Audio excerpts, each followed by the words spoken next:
Simplifying radical expressions. Radical expressions, anything that has a square root, cube root, any other kind of root, such as the two examples that you see here.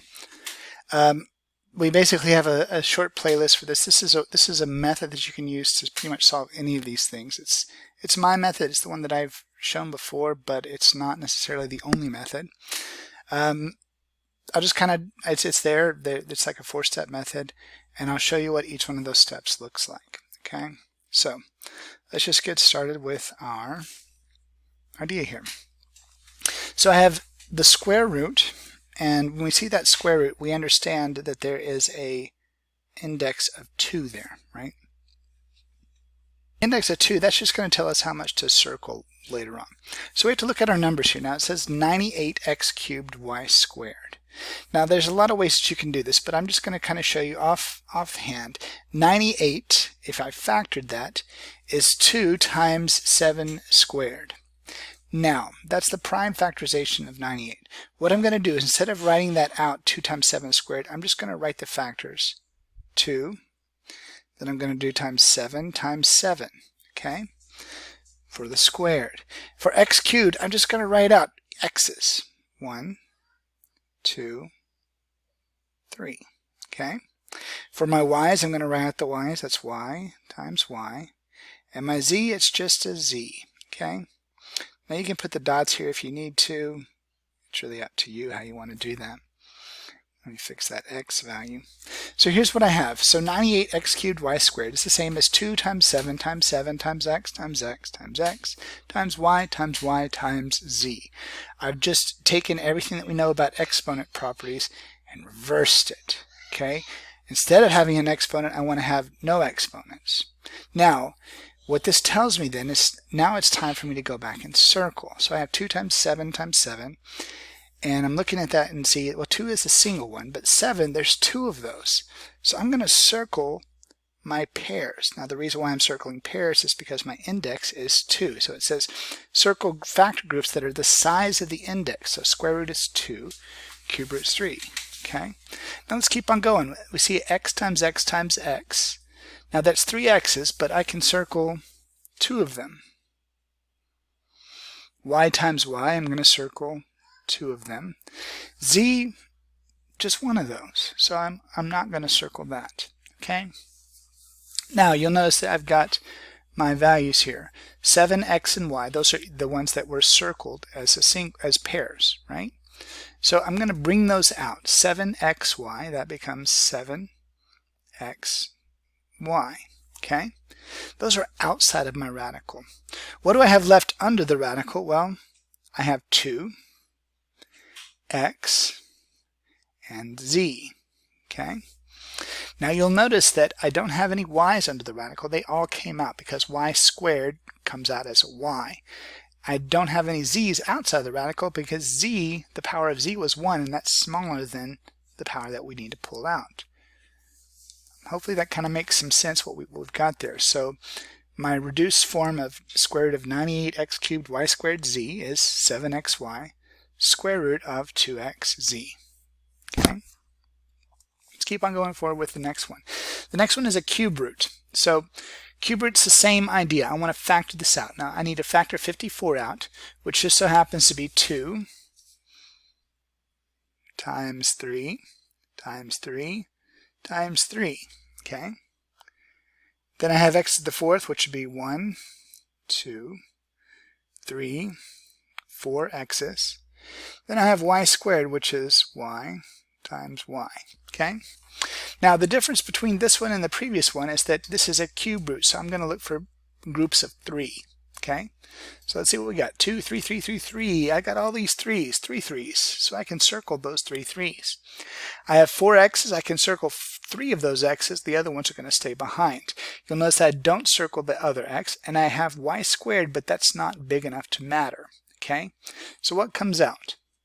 I have a group of 3's and I have a group of x's. Those come out, but just 3x. In other words, I don't pull that 27x cubed. It's just 3x. And then what stays behind, again, this is a cube root. So I've got 2, I've got x, And I've got y times y, so I'm actually going to rewrite that as my y squared. Again, you have to do it this way. You have to rewrite individual values as worked out with multiplied out, but when you simplify it, you want to use your exponents again. Okay, so I have my answers. Square root of 98x cubed y squared z is equal to 7xy square root of 2xz. Cube root of 54x to the fourth y squared is 3x cube root of 2xy squared. This is how we break it apart. Okay, so what I'm going to do is I'm going to let you guys do. There's another couple of examples. I'm going to let you guys do that. So I want you to stop the video and answer it, and then I'm going to show the answers and you can check it through. Okay, so let's look at what we got here. Next group here, simplifying those radical expressions.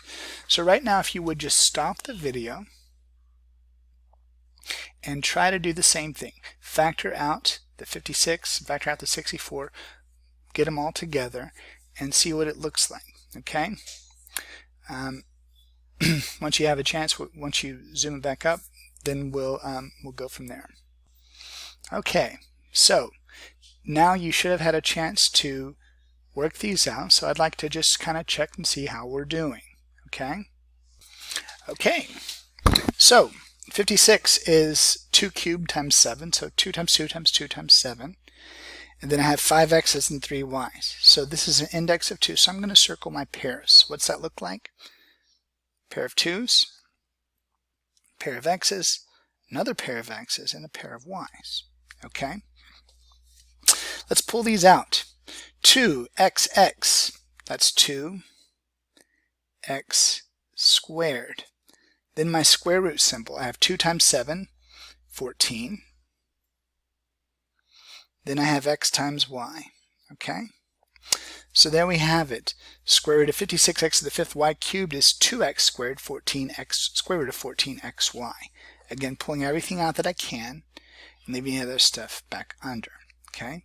Take a little time to try the next one on your own, and then we'll come back and see what it looks like. Pause it now, factor it, and then check your answer. Okay, so hopefully we came up with this. We have 6 2's. In other words, 64 is 2 to the 6th power. 1x, 5 y's. All right, groups of 3. So we have actually 2 groups of 2, right? Or 2 groups of 3 2's. Here's what I mean. There's a group of 3. There's a group of 3. Now each one of those 3's is, each one of those groups of 3 is circled. Then we have x. X is a singleton. It's not going to be circled. Then we have y to the 5th. So I'm going to circle 3 of those. And the y squared is going to stay underneath. Okay? Now let's put this together. So I have 2 times 2. So 2 squared times y. Well, 2 squared is 4. So 4y stays out of the radical. Okay? Then I'm going to write my cube root. My index is 3. And what do I have underneath the radical? Well, I have an x and I have 2 y's. So I have x, y squared. Okay? That's the method. Simplifying the radical expressions, 4y cubed, or 4y cube root of xy squared. Okay? 2x squared square root of 14xy. These are the 2 solutions that we should get. So hopefully, if you had a time to check those, that's what you should have ended up with. If you didn't get everything all the way, don't worry about it. Just keep on going. Keep on practicing that. The only skill that you have to have, math skill that you have to have besides this, is factoring the number, because the x's and the y's, or the variables, they're not too bad. You already know how many x's and y's there are. You really only have to worry about factoring the number part. Okay? All right. Hopefully you should have enough to be able to work on the other activities. Thank you much.